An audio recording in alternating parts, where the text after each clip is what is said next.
ओम नमस्ते जी। आपका स्वागत है आपका अपना चैनल आओ वेद पढ़े में।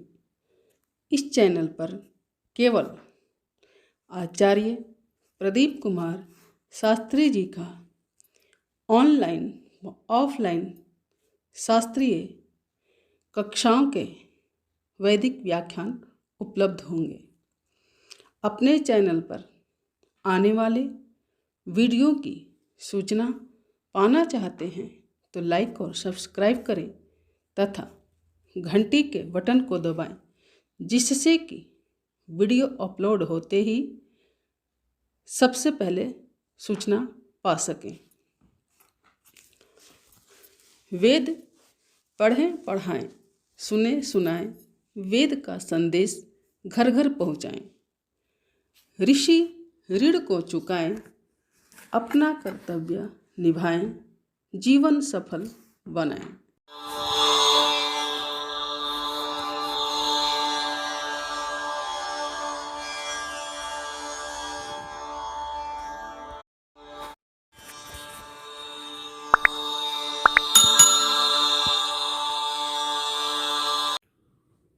तो वेदोक्त धर्म विषय के अंतर्गत चर्चा चल रही है। इसमें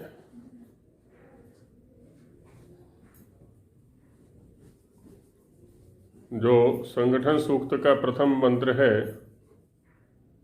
ओम, अभी ध्वनि आ रही है?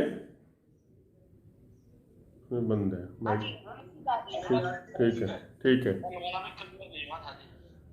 तो इसमें 4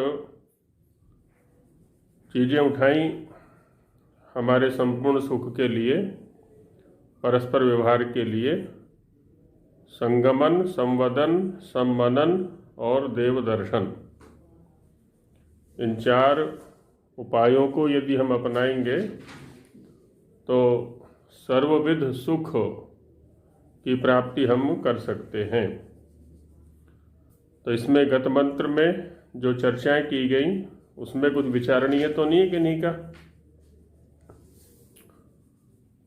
आचार्य जी शील जी। जैसे हमारे समाज में संगठन सूक्त बोलते हैं तो उसमें पहला मंत्र सम समित युवा से आता है। यहाँ पर संगच्छध्वम से शुरू किया है। 3 ही मंत्र किए हैं इसमें। यहाँ पर स्वामी जी महाराज ने ये ऋग्वेद के आधार पर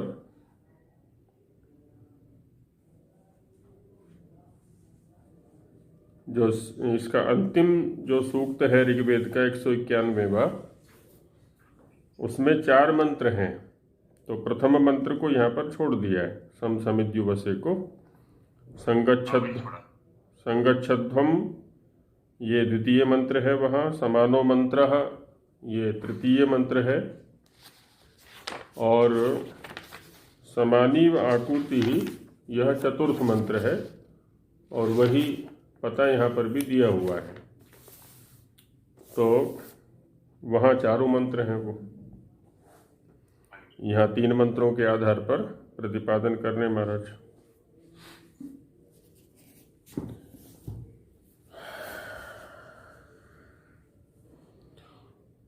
तो संगठन सूक्त का द्वितीय मंत्र है, लेकिन इस विषय में यहाँ पर स्वामी जी ने प्रथम मंत्र के रूप में उद्धृत किया है।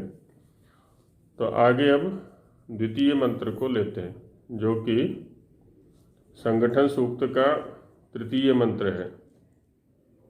तो उस जी इसमें जैसे पहला मंत्र है वो तो हम लोग प्रार्थना करते हैं ईश्वर से, और ये 3 मंत्र ईश्वर के उपदेश के हैं, धर्म का जिसमें उन्होंने बताया है।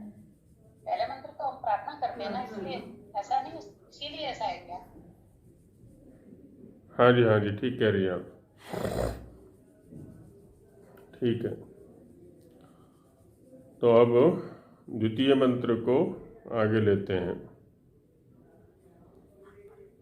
ओम समानो मंत्रः समितिः समानी समानं मनः सह चित्तमेषां समानं मंत्रम अभिमंत्रये वः समानेन वो हविषा जुहोमि।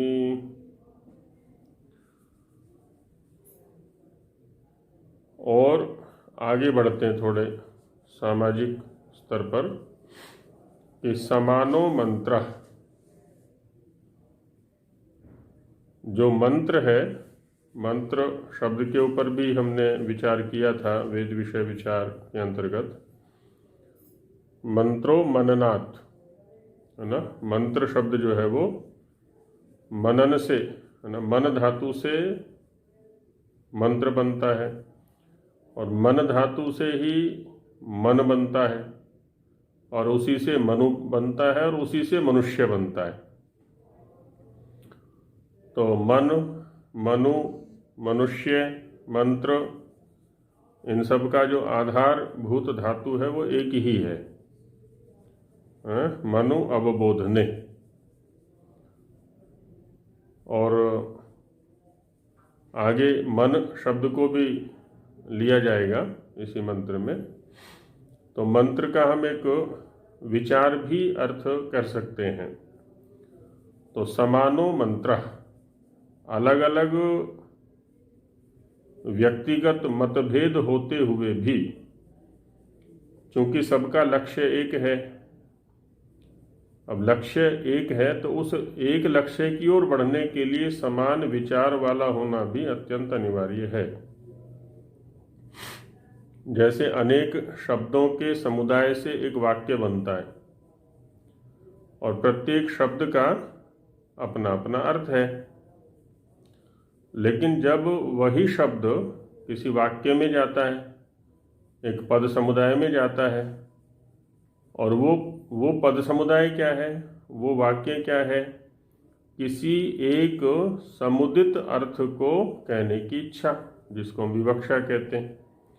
तो सारे के सारे पद अपने अर्थों को, सारे के सारे शब्द अपने अर्थों को समुदायार्थ में समर्पित कर देते हैं, माने समुदायार्थ ही उनका अर्थ बन जाता है। यही स्थिति यहाँ भी होती है, समाज में, परिवार में, किसी भी संगठन में, है ना। समान विचार वाला होना अत्यंत अनिवार्य है। तो समानो मंत्र, तुम लोगों का मंत्र समान होना चाहिए। और समिति समानी, समिति शब्द का प्रयोग तो पर्याप्त होता है समाज के अंदर। समिति शब्द का संगठन जैसे अर्थ में प्रयोग कर दिया करते हैं सामान्य रूप से। सम माने सम्यक, इति माने गति। तो जहाँ सम्यक गति होती हो उसको समिति बोलते हैं। सभी लोग अपनी अपनी गति करके वहाँ पहुँचते हैं एक अच्छी गति के लिए, क्योंकि हम जो एकत्रित होते हैं इसलिए एकत्रित होते हैं कि परस्पर सहयोग से आगे उद्देश्य की ओर अच्छे प्रकार से बढ़ सकें। तो इसके लिए समिति होती है ना। संगति होती है, समिति या संगति होती है ना, वो रहता है। तो समिति समानी, तो मंत्र भी समान होना चाहिए और समिति भी समान होनी चाहिए, समिति समानी। और समानम मनः, मन भी समान होना चाहिए। जो संकल्प और विकल्प करने का साधन है वो भी हमारा समान होना चाहिए। और सह चित्तम, चित्त भी सह होना चाहिए, साथ साथ होना चाहिए। चित्त चिति स्मृत्याम धातु से चित्त बनता है। तो हमारी जो स्मृतियां हैं, स्मृतियों का आधार है, वो भी सह, साथ साथ होना चाहिए। और समानम मंत्रम अभिमंत्र ये वह, तुम लोगों के लिए मैं समान मंत्र, समान उपदेश कर रहा हूँ। मंत्र ये, है ना, मंत्रित कर रहा हूँ। और समानेन हविषा वो जुहोमी, और तुम सभी को, वह माने तुम सभी को, समानेन हविषा जुहोमी, समान हवि प्रदान कर रहा हूँ, है ना। सभी के लिए समान साधन प्रदान कर रहा हूँ, समान विचार प्रदान कर रहा हूँ।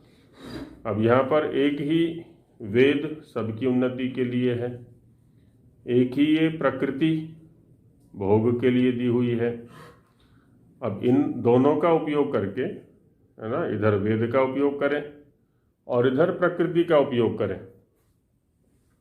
कैसे करेंगे? लक्ष्य की ओर बढ़ने के लिए जब मंत्र समान होगा, समिति समान होगी, मन समान होगा और चित्त भी समान अथवा साथ साथ होगा, तभी तुम लोग इसका मिलकर के उपयोग करते हुए आगे बढ़ पाओगे।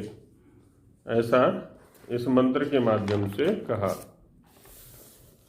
अब स्वामी जी का जो मंतव्य है उसको समझने का प्रयास करते हैं कि समानो मंत्र, हे मानवाः, पीछे मनुष्याः संबोधन दिया था, यहाँ मानवाः संबोधन दिया हुआ है ना। मनुष्य और मानव दोनों के मूल में मनु है और मनु के मूल में मन है। तो हे मननशीलो, क्योंकि जो मननशील होंगे वही इससे लाभ उठा सकते हैं, दूसरे नहीं उठा सकते। तो हे मानवा, हे मानवो, हे मननशीलो, वो युष्माकम, तुम्हारा मंत्र क्या है? अर्थात माम ईश्वरम आरभ्य पृथ्वी पर्यंतानाम गुप्त प्रसिद्ध सामर्थ्य गुणानाम पदार्थानाम भाषणम।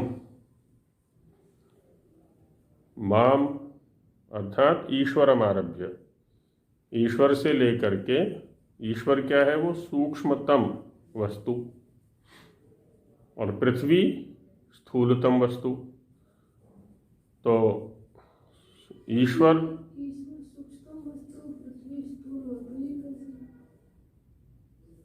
जब हम अणोरणीयान सूक्ष्म वस्तुओं को देखने चलते हैं तो ईश्वर से अधिक और कोई सूक्ष्म नहीं है, वो सर्वत्र व्यापक है।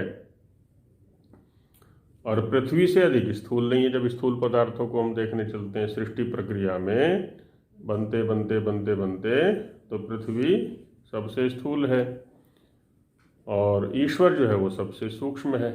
तो सूक्ष्म से स्थूल पर्यंत जो गुप्त प्रसिद्ध, कुछ तो गुप्त हैं हमारी दृष्टि से, जो हमारी इंद्रियों का विषय नहीं बनते, हमारे ग्रहण में नहीं आते, और कुछ प्रसिद्ध हैं जो ग्रहण में आते हैं।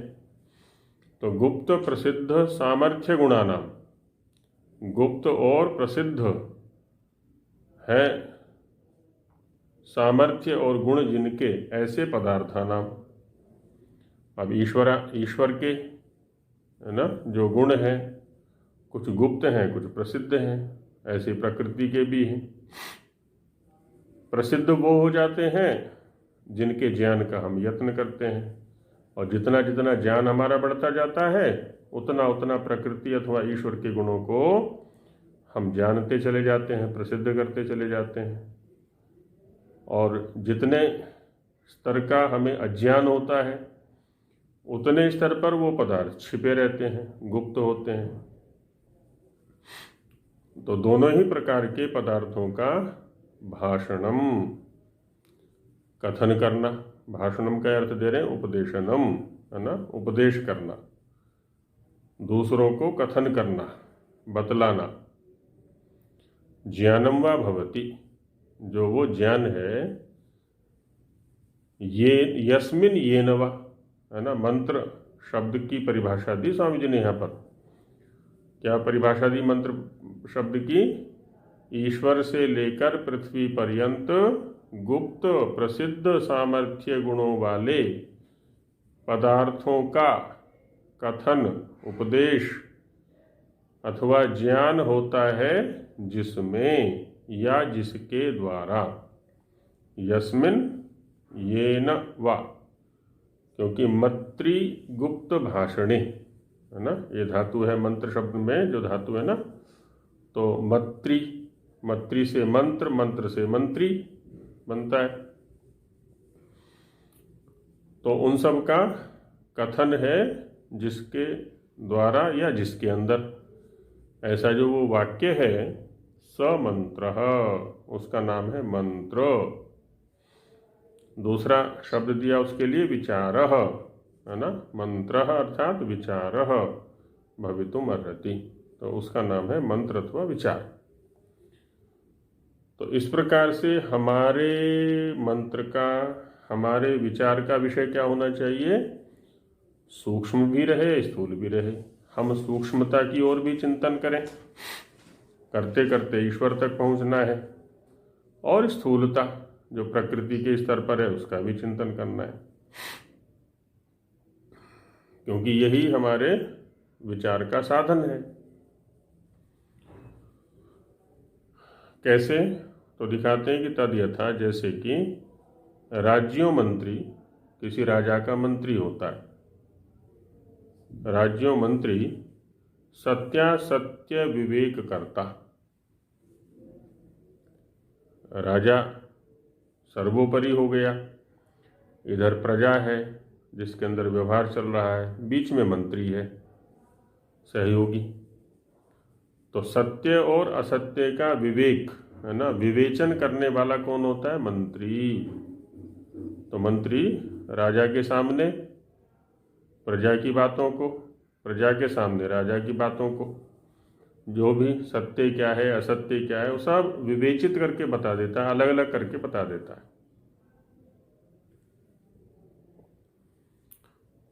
सोपि सत्य ज्ञान फल सर्वोपकारक समानः तुल्यः अर्थात विरोध रहित एव भवतु।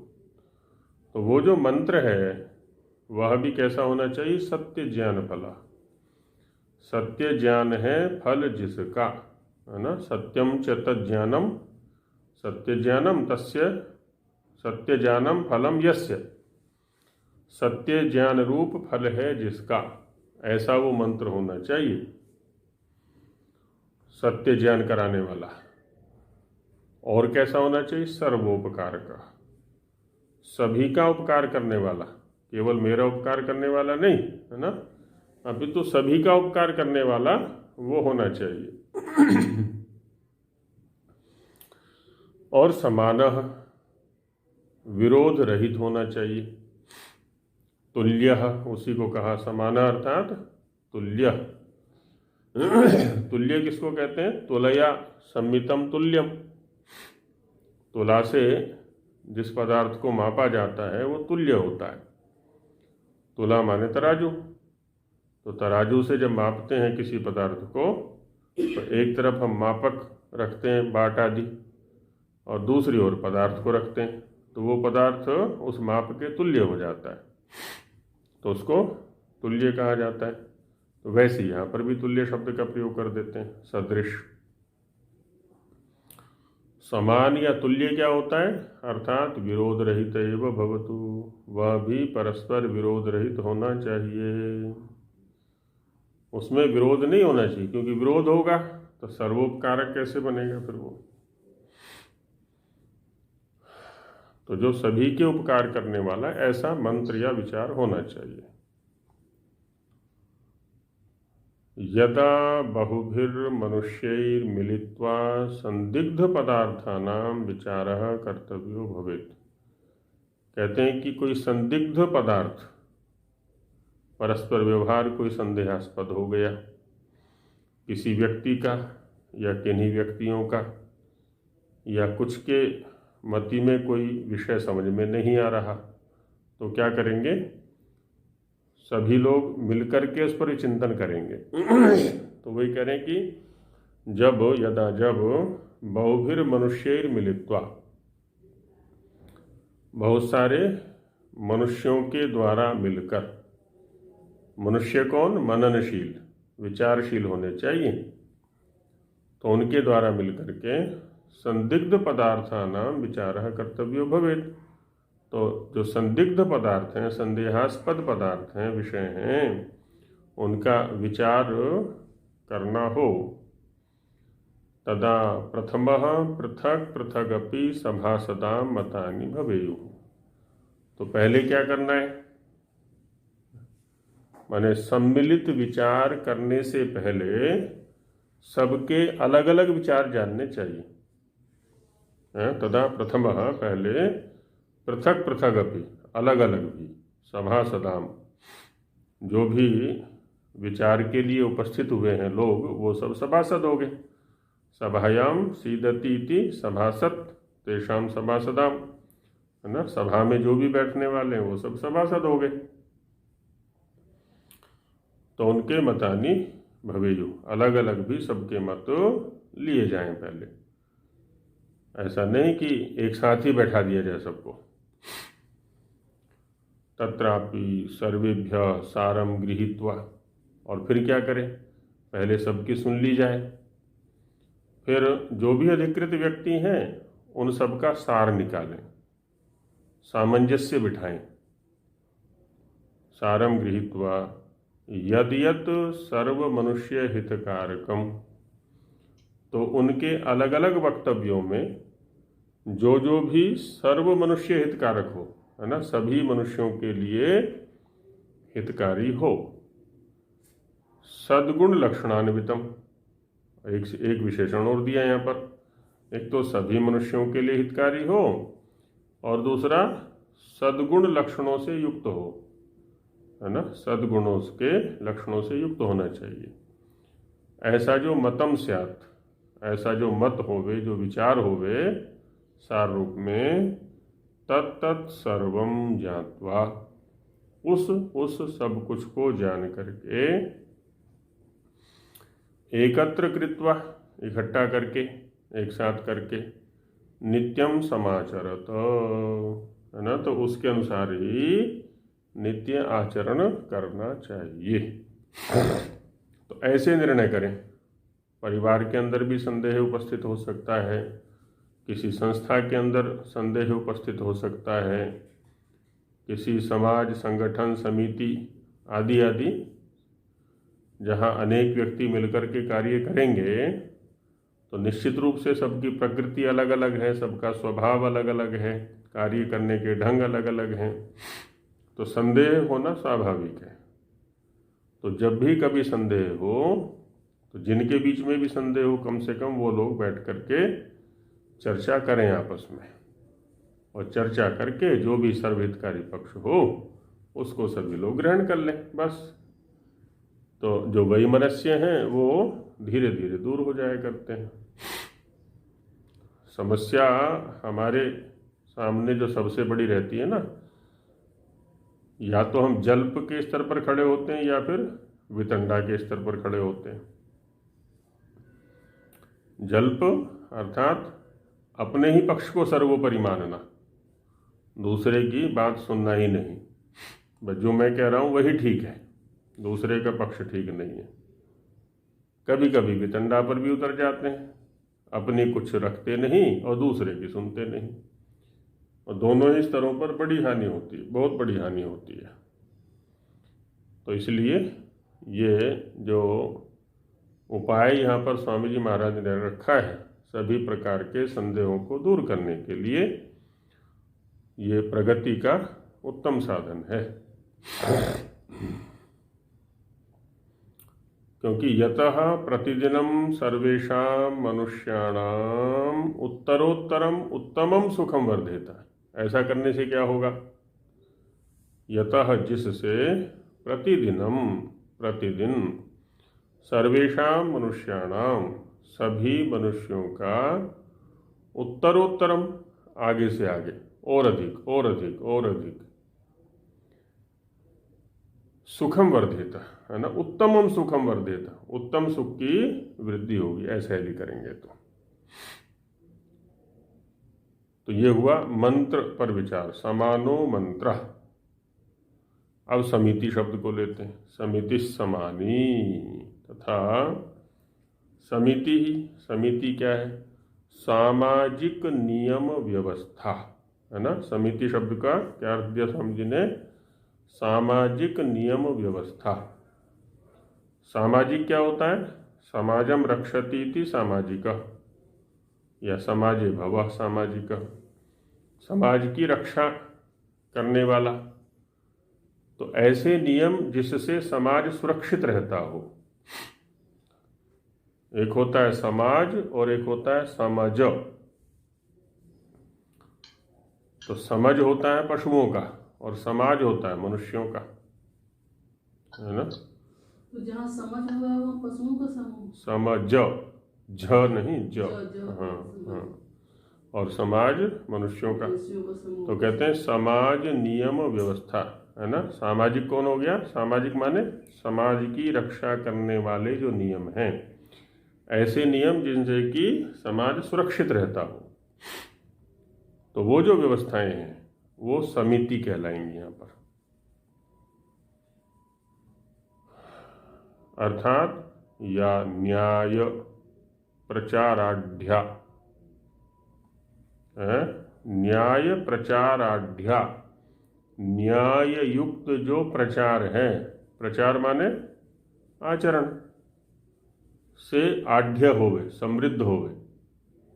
अब हम भी तो प्रयोग करते हैं ना, वेद का प्रचार प्रसार करना। तो प्रचार माने आचरण, और जब आचरण करेंगे तो प्रसार माने फैलाव भी उसका होगा। अब हम प्रचार तो करें नहीं और प्रसार की अपेक्षा रखें, तो जब प्रचार नहीं होगा तो प्रसार भी नहीं होगा, है ना। प्रचार पूर्वक प्रसार है, इसलिए पहले प्रचार रखा और फिर प्रसार रखा है। तो आचरण, प्रचार माने किसी भी नियम को अपने आचरण में लाना, उसको व्यावहारिक रूप देना। तो जब हम व्यावहारिक रूप देते हैं तो प्रसार स्वतः हो जाता है उसका। किसी भी सिद्धांत को जब व्यावहारिक रूप दिया जाता है, आचरण में लाया जाता है, तो वो सुख देने वाला होगा तो सब अपनाएंगे, स्वतः अपनाएंगे, उसको कहने की आवश्यकता ही नहीं है। तो वही कह रहे हैं कि न्याय प्रचाराढ्या, है ना, न्यायाचरण की प्रधानता वाला। आढ्य माने समृद्ध, तो न्यायाचरण से समृद्ध होना चाहिए वो। और कौन? समिति या व्यवस्था। तो व्यवस्था में न्याय की प्रधानता, न्यायाचरण की प्रधानता होनी चाहिए। और कैसा हो? सर्व मनुष्याणाम मान्या ज्ञानप्रदा, सभी मनुष्यों के लिए वो मान्य होनी चाहिए। सभी से तात्पर्य होता है शिष्ट मनुष्य, है ना, सभी, क्योंकि मनुष्य शब्द का यहाँ पर प्रयोग किया हुआ है। जो जो मननशील है तो उनके लिए वो मान्य हो, विचारशीलों के लिए मान्य हो। और ज्ञानप्रदा, ज्ञानप्रदा माने ज्ञान देने वाली, ज्ञानम प्रददातीति ज्ञानप्रदा, अज्ञान वाली ना हो, ज्ञान वाली होनी चाहिए। और कैसी होनी चाहिए समिति? सामाजिक नियम व्यवस्था कैसी होनी चाहिए? ब्रह्मचर्य विद्याभ्यास शुभ गुण साधिका। कहते हैं ब्रह्मचर्य साधिका होनी चाहिए, विद्याभ्यास साधिका होनी चाहिए और शुभ गुण साधिका होनी चाहिए। ब्रह्मचर्य को बढ़ाने वाली, कि अधिकतम ब्रह्मचारी रहें, अधिकतम ब्रह्मचारी होवें। ब्रह्मचारी शब्द के ऊपर पहले भी चिंतन किया था। ब्रह्म माने ईश्वर, ब्रह्म माने वेद, वेद की आज्ञाएं, उनके अनुकूल आचरण करने की जो वृत्ति है वो है ब्रह्मचर्य। ईश्वर के अनुकूल, ईश्वर की आज्ञाओं के अनुकूल आचरण करने की वृत्ति, आचरण करना, यह है ब्रह्मचर्य। और उसके लिए विद्याभ्यास अनिवार्य है, क्योंकि विद्याभ्यास नहीं होगा तो ब्रह्मचर्य का पालन भी कैसे होगा। एक गृहस्थ भी ब्रह्मचारी होता है, मर्यादा में रहते हुए नित्य स्वाध्यायशील है, नित्य साधनारत है, नित्य विद्याभ्यासी है। वेद का स्वाध्याय करता है और उसके अनुकूल आचरण करता है। शुभ गुण साधिका, शुभ गुणों को बढ़ाने वाली हो गई। सामाजिक नियम व्यवस्था बनाने वाले जो भी लोग हैं उनको ध्यान रखना है कि किसी भी व्यवस्था से अशुभ गुणों की वृद्धि ना हो जाए। अशुभ गुण युक्त किसी एक व्यक्ति को भी प्रोत्साहन यदि मिल गया तो बहुत सारे अशुभ गुण बढ़ जाएंगे फिर समाज के अंदर। तो ऐसी व्यवस्था होनी चाहिए, है ना, ब्रह्मचर्य, विद्याभ्यास और शुभ गुणों को सिद्ध करने वाली। और कैसी? शिष्ट सभया, शिष्टों की सभा के द्वारा, है ना, जो शिष्ट लोग हैं उनकी जो सभा है उसके द्वारा राज्य प्रबंधाद्याह्लादिता, और राज्य के प्रबंध आदि से जो आह्लादित हो, प्रसन्न हो। राज्य का जो प्रबंध है वो भी उसमें सहकारी होना चाहिए। और शिष्टों की सभा, अशिष्टों की नहीं, शिष्टों की। शिष्ट माने जो आप्त पुरुष हैं, वेदाभ्यासी हैं, वेद के अनुकूल अपने जीवन को जीने वाले हैं। और परमार्थ व्यवहार शोधिका, परमार्थ को पहले रखा है, व्यवहार को दूसरे स्थान पर रखा है, क्योंकि व्यवहार भी वही साधु है जो परमार्थ का साधक है ना। अभ्युदय निश्रेयस, तो निश्रेयस के लिए जो प्रयत्न किया जाएगा, है ना, अभ्युदय पूर्वक, तो अभ्युदय भी वही कहलाएगा जो निश्रेयस का साधक होगा। तो परमार्थ व्यवहार शोधिका, परमार्थ और व्यवहार, व्यवहार माने वर्तमान व्यवहार, इस शरीर के रहते हुए, और ये शरीर जिस कार्य के लिए मिला है, जिस प्रयोजन के लिए मिला है, उसको सिद्ध करना, वह जो है वो परमार्थ हो गया, मोक्ष आदि। तो दोनों का शोधन करने वाली होनी चाहिए, उत्तरोत्तर शोधन होता चला जाए। बुद्धि शरीर बलारोग्य वर्धिनी, बुद्धि बल को बढ़ाने वाली, और शरीर बल और आरोग्य को बढ़ाने वाली, है ना, जिससे कि बुद्धि बल आरोग्य बढ़े और शरीर बल आरोग्य बढ़े।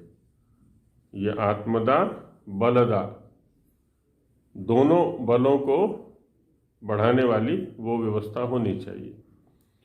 शुभ मर्यादापि समानी, सर्व मनुष्य स्वतंत्र दान सुख वर्धनाय एक रसैव कार्यायति। तो ऐसी जो शुभ मर्यादा है, मर्यादा क्या होती है? मर्यैहि आदीयते सा मर्यादा, मर्याः मरणधर्माणो मनुष्याः। तो मनुष्यों के द्वारा जिसका ग्रहण किया जाता है वो है मर्यादा।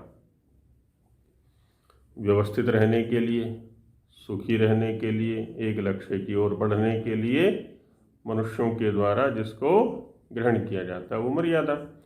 और वो कैसी होनी चाहिए? शुभ, कल्याणकारिणी होनी चाहिए।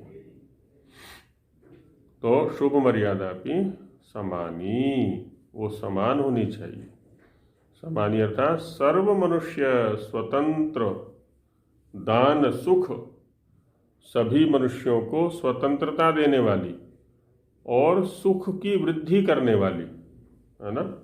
सभी मनुष्यों को स्वतंत्रता, परतंत्रता नहीं, बंधन में डालने वाली ना होवे, अभी तो स्वतंत्र करने वाली होवे। तो जितना ज्ञान की वृद्धि होगी उतना हम स्वयं भी बंधन से मुक्त होंगे और दूसरों को भी बंधन में नहीं रखेंगे। अज्ञान के स्तर पर रहता है। और देखो समाज के अंदर देखा गया है कि अविश्वास इतना अधिक व्याप्त है। एक व्यक्ति को मकान बनवाना है तो वहाँ ठेकेदार है या मिस्त्री हैं, उनमें परस्पर विश्वास नहीं है और इसको जो है ठेकेदार मिस्त्रियों को परस्पर विश्वास नहीं, और वैसे ही ठेकेदार और मकान बनाने वाला जो मालिक है उनको परस्पर विश्वास नहीं। कितनी लिखित औपचारिकताएं होती हैं, तो लेकिन फिर भी मन में भय बना रहता है, कहीं ऐसा ना हो कि जो मकान मालिक है मेरा पैसा दाब ले। मकान मालिक को भी भय बना रहता है, कहीं ऐसा ना हो कि ठेकेदार लेके भाग जाए, आदि आदि। बहुत प्रतिपद अविश्वास, स्वतंत्रता है ही नहीं। इसलिए क्या है, दोनों एक दूसरे को बांधने का प्रयास करते हैं। फिर ठेकेदार सोचता है कि मैं अधिक से अधिक पैसा इसका ले लूं, मकान मालिक ये सोचता है कि ये अधिक से अधिक काम इसका चढ़ा रहे जिससे कि भागे नहीं वो। लेकिन यहाँ पर क्या कह रहे हैं स्वामी जी महाराज कि स्वतंत्र दान है ना, स्वतंत्रता का दान, और सुख वर्धनाय, सुख की वृद्धि के लिए। स्वतंत्रता का मतलब स्वच्छंदता नहीं है ना, मर्यादाओं में रहते हुए, एक व्यवस्था में रहते हुए अपने कार्य को करने में हम में से प्रत्येक व्यक्ति स्वतंत्र है। स्वच्छंदता में क्या होता है, हम दूसरे को बाधा पहुंचाते हैं, स्वार्थ पूर्ति के लिए दूसरे का शोषण करते हैं, वो स्वच्छंदता में आ जाता है। स्वतंत्रता में शोषण नहीं होगा किसी का, स्वतंत्रता में हम किसी को दुखी नहीं करेंगे, किसी की क्रियाओं को बाधित नहीं करेंगे हम। तो इसलिए कहते हैं कि एक रसैव कार्य, तो वो जो समिति है, समिति माने सामाजिक न्याय व्यवस्था है, नियम व्यवस्था है, वो एक रस होनी चाहिए, सभी को लाभ देने वाली होनी चाहिए, सभी को स्वतंत्रता देने वाली होनी चाहिए, सभी को सुख देने वाली होनी चाहिए। हालांकि दूसरे प्रकार के प्राणी भी वहाँ रहते हैं, चोर हैं, दस्यु हैं, आतंकवादी हैं, शत्रु हैं, दूसरों को हानि करने वाले हैं, तो उनको भी सुखी करना है, उनको दंड दे करके।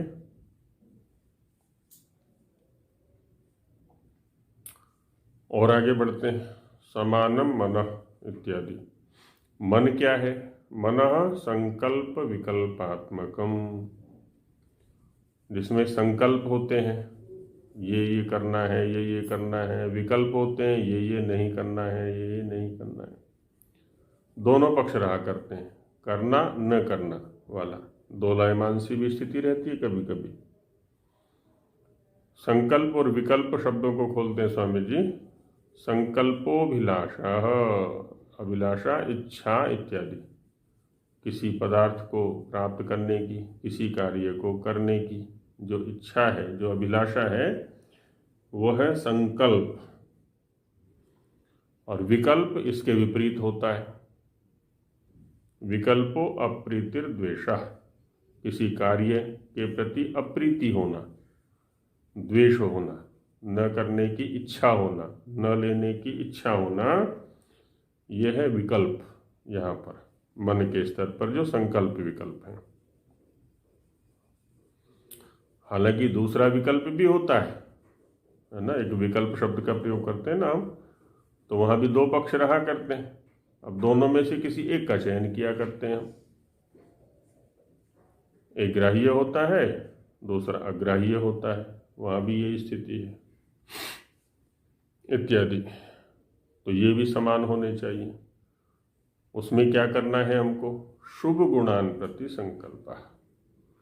जो जो शुभ गुण हैं उनके प्रति, उनको ग्रहण करने के प्रति हमारे अंदर संकल्प होना चाहिए। इसको लेना है, इसको ग्रहण करना है, इसको छोड़ना नहीं है। तो प्राणपण से भी उसको ग्रहण करना है, ग्रहण करने का प्रयास करना है। ऐसे ही अशुभ गुणान प्रति विकल्पश्च रखनीय है। अशुभ गुणों को के प्रति जो है वो विकल्प रखना है ना। दोनों में विवेक बुद्धि हमारी चलनी चाहिए, शुभ क्या है, अशुभ क्या है। शुभ को ग्रहण करने का प्रयत्न करते रहना है, और अशुभ को त्यागने का प्रयास करते रहना है। सत्य को ग्रहण करने और असत्य को छोड़ने में सर्वदा उद्यत रहना है। तो जो जो सत्य है ना, उसके प्रति संकल्प रहे हमारा, और जो जो असत्य है उसके प्रति विकल्प रहे, और इसके लिए सर्वदा उद्यत रहना है। कोई ननु नचे कभी भी नहीं करनी है। तो विकल्पश्च रक्षणीय है ना, इसको रखना है। एतद् धर्मकम युष्माकम मनः समानम। इस धर्म वाला, किस धर्म वाला? संकल्प विकल्प, शुभ गुणों को ग्रहण करने वाला और अशुभ गुणों को छोड़ने वाला। इस धर्म वाला जो तुम्हारा मन है वह भी क्या होवे? समानम, समान होना चाहिए। और यदि सभी लोग इस वृत्ति वाले हो जाएंगे, इस धर्म वाले हो जाएंगे कि जो जो शुभ है उसको ग्रहण करेंगे और जो जो अशुभ है उसको छोड़ेंगे, तो समानम, तो कितना सुख होगा फिर? अन्योन्यम अविरुद्ध स्वभावम। समानम का अर्थ क्या किया? अन्योन्यम अविरुद्ध स्वभावम, एक दूसरे के प्रति परस्पर अविरुद्ध स्वभाव वाला, विरुद्ध स्वभाव वाला ना हो। तो सभी लोग शुभ के प्रति अभिलाषा करें और अशुभ के प्रति अप्रीति करें। ऐसे धर्म वाला सभी का मन होवे अस्तु, है ना, इसी वृत्ति वाला होना चाहिए।